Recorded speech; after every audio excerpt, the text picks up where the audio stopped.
बिस्मिल्लाहिर्रहमानिर्रहीम। My name is Zeeshan Ahmad.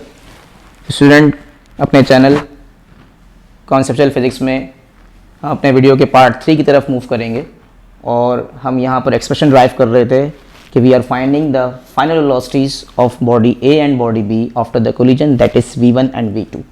Okay student, lecture को आगे कंटिन्यू करते हैं और हमने जहाँ पर लेक्चर अपना लास्ट टाइम जो हम डिस्कस कर रहे थे उसमें हमने यहाँ पर छोड़ा था कि a square minus B square का फार्मूला हम अलजबरा के लिए देख रहे थे कि what is the formula of difference of two square, that is a square minus B square, a plus B and then we have a minus B.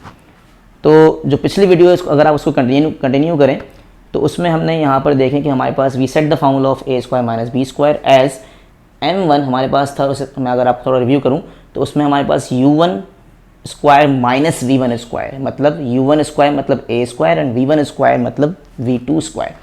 तो इसका मतलब ये हुआ कि सिंपल एक्सप्रेशन है, तो m1 u1 प्लस v1 यानी a plus b and u1 minus v1 मतलब a माइनस b।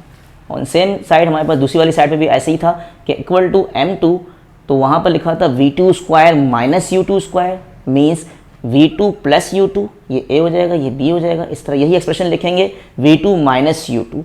तो वहाँ पर हमने इस फॉर्मूले को यूज़ करते हुए हमने एक्सप्रेशन को इस तरह से फैक्टर फॉर्म में क्या कर दिया, स्प्लिट कर दिया। और जब फैक्टर में स्प्लिट कर दें इस तरह से तो इसको दे देंगे क्वेश्चन नंबर 2 का नाम। याद रहे कि हमारे पास law of conservation of linear momentum के हवाले से हमने पहली एक्सप्रेशन बनाई जहाँ पर हमने मासेस को कॉमन लिया दोनों साइड्स पर m1 एंड m2। ठीक है, वो जो एक्सप्रेशन हमने कॉमन ली थी मैंने यहाँ लिख दी है। इक्वेशन 1 हमारे पास थी, इसको मैंने इक्वेशन 1 का नाम दिया था। और आपने जो एनर्जी के लिहाज से इक्वेशन बनाई उसमें भी आपने m1 m2 कॉमन लिया और फिर ये वाला फार्मूला अप्लाई किया और यहाँ तक आपके पास इक्वेशन 2 बन गई। ठीक है, तो अब ये एग्जाम में याद रखें कि जब आप इक्वेशन 1 और इक्वेशन 2 को एनर्जी और मोमेंटम के लिहाज से बना लें और उसको मैक्सिमम सॉल्व करने के बाद उसके आप नेम कर लें कि 1 एंड 2, तो ये रही इक्वेशन 1, ये रही इक्वेशन 2। अब असल काम ये करना है कि ये हमारे पास इक्वेशंस आ रही हैं, इसमें कुछ फैक्टर्स आ रहे हैं, इसमें कुछ फैक्टर्स आ रहे हैं हमारे पास, तो मज़ीद इसको सिंप्लीफाई कैसे करना है। तो हमारे पास स्टेप बनता है step number 3 on dividing equation 2 by equation 1। अब इसमें जो आसान वे ये है कि आप इक्वेशन 2 को ऊपर रखोगे और इक्वेशन 1 को नीचे रखोगे। क्यों ऐसा क्यों करें, आप 1 को 2 से डिवाइड करवा लें। अगर 1 को 2 से डिवाइड कराओगे तब भी कुछ यहाँ पर टर्म्स कैंसिल होंगी, लेकिन खामखाई आपके स्टेप्स लेंथी हो जाएंगे। तो मिनिमाइज स्टेप करने के लिए हमने यहाँ पर क्या कर रखा कि इक्वेशन 2 को ऊपर रखा और इक्वेशन 1 को नीचे रखा। अब इसको एग्जाम में कैसे याद रखोगे, देखें आसान तरीका ये है और याद रखने का तरीका ये है कि हमारे पास इक्वेशन 2 में ज़्यादा फैक्टर्स आ रहे हैं तो ज़्यादा फैक्टर को हमेशा ऊपर रखते हैं और जिसमें कम फैक्टर्स आ रहे हैं उसमें नीचे रखें इसको।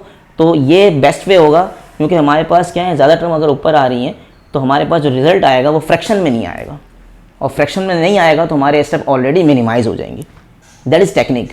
तो मैंने यहाँ पर जानबूझ के क्वेश्चन 2 को ऊपर रखा और 1 को नीचे रखा। तो देखें क्वेश्चन 2 का रिजल्ट लेफ्ट हैंड साइड पे हमारे पास क्या है, m1 u1 plus v1 and then we have bracket u1 minus v1, ये ऊपर रख दिया हमने। ठीक है, और फिर दूसरी एक्सप्रेशन दूसरी वाली साइड पर देखें तो m2 v2 plus u2 v2 minus, ये मैंने नीचे लिख दिया यहाँ पर इस तरह से। तो इक्वेशन 2 की पूरी फॉर्म मैंने ऊपर लिखी और डिवाइड किया। ये वाली इक्वेशन 1 थी, इक्वेशन 2 ऊपर रखा, इक्वेशन 1 नीचे रखा। आप देख लें m1 u1 माइनस v1, दूसरी वाली साइड में जो क्वेश्चन 1 की राइट हैंड साइड थी उसमें लिखा था m2 v2 माइनस u2, ये लिखा हुआ सामने, ये मैंने यहाँ पुट कर दिया और साइन ऑफ इक्वल यहाँ पर सेट कर दिया। अब यहाँ पर देखिए मैक्सिमम टर्म्स कैंसिल हो रही हैं, same terms are cancel, m1 cancel हो गया, u1 minus u1 minus v1 ये कैंसिल हो गया। जो हमारे पास रिजल्ट रिमेनिंग में आ गया वो u1 प्लस v1 इस साइड पर आ गया। इस तरह यहाँ पर कुछ एक्सप्रेशन कैंसिल हो रही हैं, m2 से m2 same terms cancel, v2 minus u2 ये भी कैंसिल हो गया। Factors are cancel with their signs. ठीक है, तो v2 प्लस u2 यहाँ पर बच गया। तो ये जो मैंने हाईलाइट किया है ये बहुत ही इंपॉर्टेंट एक्सप्रेशन है जो कि हमेशा बननी चाहिए। अगर ऐसे एक्सप्रेशन नहीं बन रहा है तो आप पीछे कोई अलजेब्रिक मिस्टेक कर रहे हैं। तो मेक श्योर कि u1 plus v1 rightly equal to u2 plus v2, ये इक्वेशन 3 आ जाएगी। अगर इस तरह की क्वेश्चन बन जाती है इसका मतलब आपने सही किया है, तो फिर आगे स्टेप आप लेंगे तो रिजल्ट आपका सही आ जाएगा। अच्छा, इसको अब याद रखें कि यहाँ तक एक्सप्रेशन अगर बनती है और सही बनती है तो याद कैसे रहे। तो सिंपल सी बात है, देख लें u1 का मतलब क्या है, initial velocity of the body A, क्योंकि 1 का मतलब बॉडी A बताया मैंने आपको।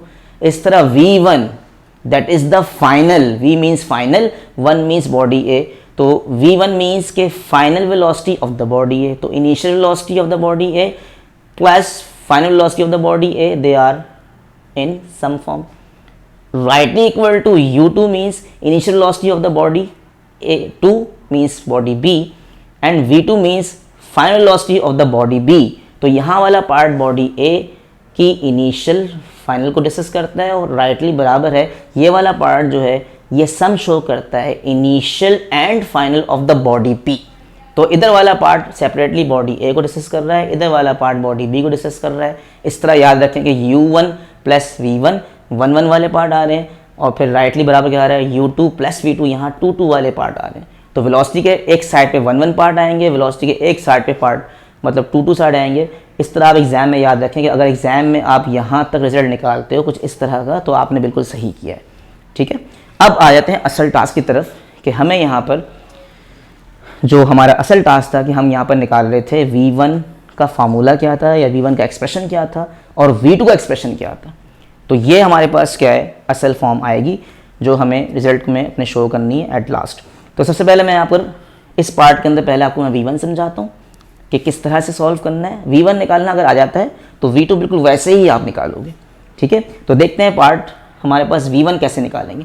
फॉर v1, अच्छा जब एग्जाम में आप v1 निकाल रहे हो तो देखें ज़रा यहाँ पर फ्रॉम इक्वेशन 3 जब आप ये हेड डालोगे हेड करोगे फॉर फाइंडिंग v1 या for finding the value of v1, तो आपने इक्वेशन नंबर 3 जो आपने जो वीडियो के पहले पार्ट में डिस्कस की थी, जो आपने इक्वेशन 1 बनाई थी, इक्वेशन 2 बनाई थी, उस पार्ट में देखिएगा कि हमारे पास जो पार्ट नंबर और 1 और 2 के ज़रिए हमने 3 बनाई अभी सामने.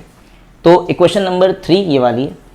इक्वेशन नंबर 3 के मुताबिक आपने देखना है u1 plus v1 u2 plus v2. इस पार्ट से आपको v2 सेपरेट करना है यानी v2 को एलिमिनेट करना कहते हैं इसको.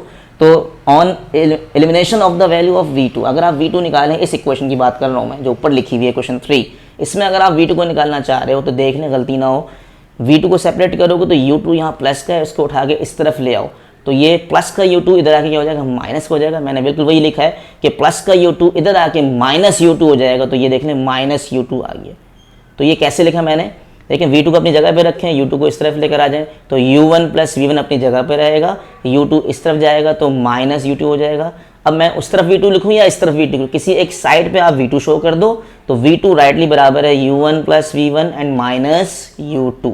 जब आप हेडिंग डालोगे फॉर v1 तो इक्वेशन 3 से v2 निकालोगे. फिर अगेन सुन लें, जब एग्जाम में आप हेडिंग डालोगे फॉर v1 तो इक्वेशन 2 से v2 को सेपरेट करोगे. हालांकि हम v1 निकाल रहे हैं बट कॉन्जुगेट है, a निकालना है तो b लिखोगे, b निकालना है तो a लिखोगे, रिवर्स है.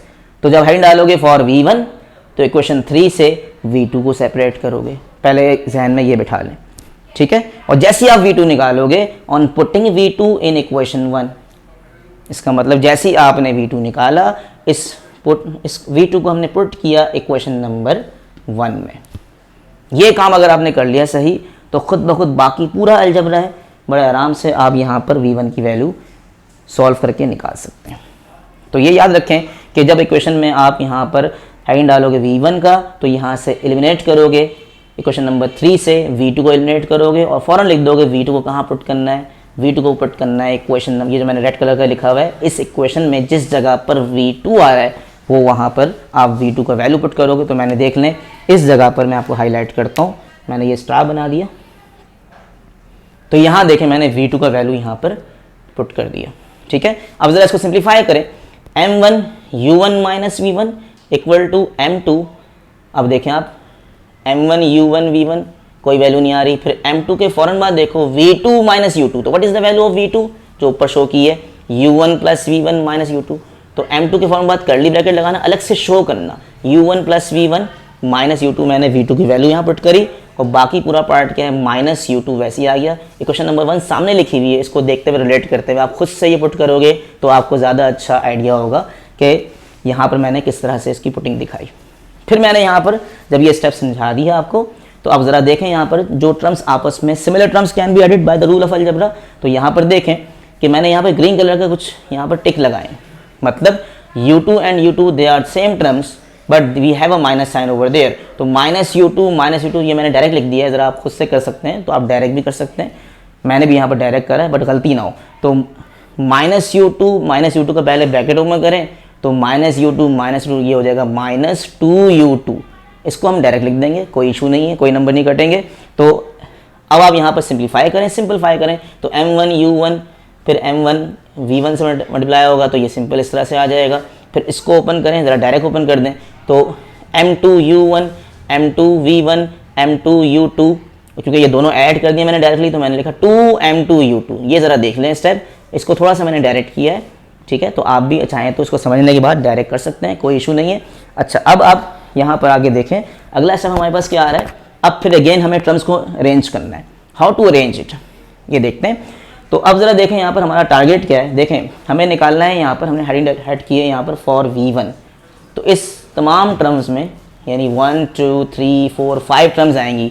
अलजबरा करने के बाद ये 5 टर्म्स आ जाएं तो एग्जाम में बड़ी श्योरिटी के साथ कि हमें यहाँ पर देखना है उन टर्म्स को हम यहाँ पर चूज़ करेंगे जिसमें v1 नज़र आ रहा है, क्योंकि हमें v1 निकालना है। तो v1 एक साइड पर लेफ्ट या राइट हैंड साइड पे सेपरेटली नज़र आना चाहिए। जिन जिन टर्म्स के अंदर v1 मौजूद है उनको एक साइड पे सेपरेट नज़र आना ज़रूरी है। फॉर दैट पर्पस मैंने यहाँ पे ये किया कि हाउ टू सेपरेट इट। मैंने कहा ये नंबर जो है m1v1 जो है यानी m1v1 टर्म माइनस की है, इसको उठा के मैं यहाँ लाता हूँ। Make sure the sign again minus है, ये इस तरफ जाके क्या हो जाएगा, प्लस हो जाएगा। तो m1v1 माइनस का था, इधर आके प्लस का हो गया, दैट इज m1v1 ये प्लस का आ गया। अच्छा, इस तरफ ऑलरेडी क्या है इक्वल के, इस तरफ देखें m2v1 ऑलरेडी यहाँ पड़ा हुआ है, तो मतलब m2v1 अपनी जगह पर रहेगा और उस तरफ से m1v1 यहाँ पर आ गया। तो ये वाला m1v1 मैंने पहले लिख दिया है और m2v1 मैंने बाद में लिख दिया है। ये ज़रा देखकर, क्योंकि इसमें मिस्टेक्स होती हैं अलजबरा में, तो ज़रा सा m1 और 2 और 1 को ज़रा देख कर आप लिखोगे तो मिस्टेक नहीं होगी। अच्छा, अब यहाँ पर जो माइनस आ रहा था टर्म -2m2u2, ये अगर माइनस में से उसको उठा के इस तरफ लेकर आ जाए तो ये देखें यहाँ पर ये प्लस का 2m2u2 हो गया। बाकी टर्म इस तरफ जो पड़ी हुई हैं वो वैसी मैंने लिख दी हैं। देखें m1u1 m2u1 ये टर्म भी उठा के लेकर आया तो ये प्लस का है, क्योंकि ये टर्म ऐसी है जिसमें क्या है v1 नज़र नहीं आ रहा। तो जो टर्म v1 के बगैर है वो एक साइड पर, जो टर्म v1 के साथ है वो एक साइड पर। Make sure the signs are correct, ठीक है। तो ये मैंने सेपरेट कर ली टर्म।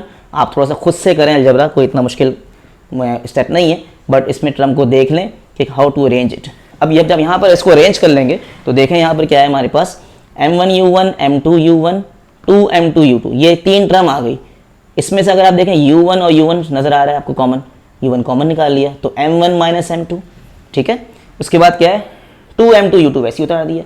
यहाँ से कुछ कॉमन आ रहा है तो यहाँ से v1 एंड v1 सेम है, क्योंकि v1 निकालना है तो v1 कॉमन ले लिया तो m1 प्लस m2 यानी सम ऑफ द मासेस आ गया। ये मैंने एरो बनाया, मतलब मल्टीप्लाई का उल्टा क्या होता है, डिवाइड। तो अगला स्टेप देखो बेटा, यहाँ हमारे पास क्या आ गया, नेक्स्ट स्टेप देखें, इसी को रिलेट करते हैं आगे की तरफ। देखें फिर मैंने कहा और करके, अब क्योंकि मुझे v1 निकालना है, v1 मेरा सब्जेक्ट है, तो on the elimination of v1 तो मैंने यहाँ लिख दिया v1, शुरू में लिख दिया आपने, ठीक है। और m1 m प्लस m2 जो है यहाँ मल्टीप्लाई हो रहा है, नीचे आके डिवाइड, तो मैंने नीचे क्या लिख दिया पहले से ही m1 प्लस m2। किसके नीचे आएगा, जो टर्म ऊपर लिखी हुई थी यहाँ पर, तो ये टर्म जो लिखी हुई है ये पूरी एक्सप्रेशन मैंने वैसे ही लिख दी u1 m1 minus m2 plus 2m2u2 divided by sum of the masses that is m1 plus m2। जब ये वाली टर्म आ जाए तो एग्जाम में, क्योंकि ये फार्मूला जब ड्राइव करने को आता है तो कुछ इस तरह की शक्ल होती है। तो ये जो m1 प्लस m2 है, आप देखें ये हमारे पास फर्स्ट ग्रुप हो गया।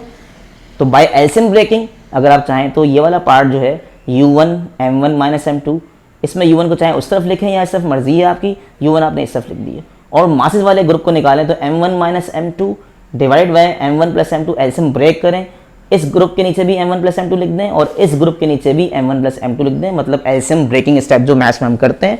इस तरह आपका रिजल्ट जो है, जो एग्जाम में रिक्वायरमेंट होगा, वो इस तरह से कुछ लिखा नजर आएगा। तो by LCM breaking m1 minus m2 divide by m1 plus m2 को एक ही ब्रैकेट में दिखा दिया ताकि फार्मूला याद करने में आसानी हो। और u1 चाहे लेफ्ट पे लिखें या बाहर लिख दें, इस तरह राइट पे लिख दें, इस तरह बाहर करके, they are the same thing. अच्छा, फिर प्लस साइन से सेपरेट किया, फिर 2m2u2 में 2 बाहर निकाल दिया। 2 बाहर ना भी निकालें तो कोई इशू नहीं है, बट ये याद करने के लिए आसान होता है कि 2 को कांस्टेंट को बाहर निकाल लिया। फिर जो मासेस के ग्रुप है, ऊपर m2 divide by m1 plus m2 आ रहा है और बाहर हमने u2 अलग से दिखा दिया। इस तरह याद करने में आसानी होती है और एग्जाम में भी ऐसा ही कुछ नज़र आता है। तो यहाँ तक हम वीडियो के पार्ट को एंड करते हैं। पहले आप इस वीडियो के अंदर v1 निकालने की फुल प्रैक्टिस कर लें। जब v1 का काम कंप्लीट कर लेंगे तो v2 निकालने में कोई इशू नहीं आएगा, ठीक है। तो यहाँ तक वीडियो को एंड करते हैं। और पार्ट 4 में फिर हम रिव्यू करेंगे कि फॉर V1 हमने निकाल लिया, तो फॉर V2 निकालने में हमें किस तरह से प्रैक्टिस करनी है। ठीक है, यहाँ तक वीडियो को एंड करने पर आप यहाँ तक वीडियो को देखकर अपनी कॉपी पे फेयर भी करते रहें साथ साथ, और प्रैक्टिस भी करें, क्योंकि ये 7 मार्क्स का क्वेश्चन इंपॉर्टेंट है और ये पेपर में ऑलमोस्ट हर ईयर ये आ रहा होता है। तो इसको ज़रूर प्रैक्टिस करें अपनी कॉपी पे, और फिगर बनाने की प्रैक्टिस करनी है, विदाउट फिगर आपको नहीं करना है। तो यहाँ तक वीडियो को एंड करते हैं और पार्ट 4 की तरफ इंशाल्लाह फिर मूव करते हैं। Thank you very much and अल्लाह हाफिज़।